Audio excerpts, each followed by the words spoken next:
Exam room 1 is ready for you, Harrow.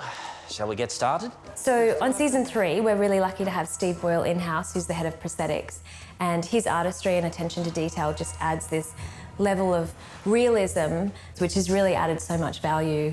All the autopsy scenes, the injuries that the victims have, the dead bodies, all that sort of stuff, it's so important to our show. We've tried using all different organic materials to replicate human organs.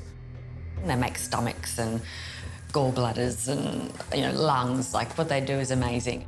The second episode, which Ioan directed, where we got to do a lot of work with the vampire, which was an obscene amount of fun for me. Then episode 2, there is a shot where Harrow puts the endocam into the mouth of the deceased, and I thought it might be fun to turn the endocam around and look out from the mouth's point of view. And Steve was able to build that for me. Scan of his skull. Ultimately, we want this stuff to look as realistic as we possibly can, but it has to be a real visceral experience. Like, it kind of has to be gross, and you have to use colors that look like they would smell, or you make bodies that look like they have been dead for a day, 5 days, 5 weeks.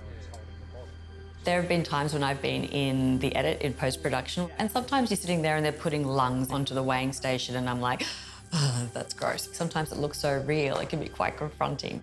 Every day I'm grateful for this one because we get to build anything. You know, when you have the writers that they do, we're constantly surprised by what's coming up. I love that feeling of still reading a script, still being excited about what we get to build, and that hasn't gone away.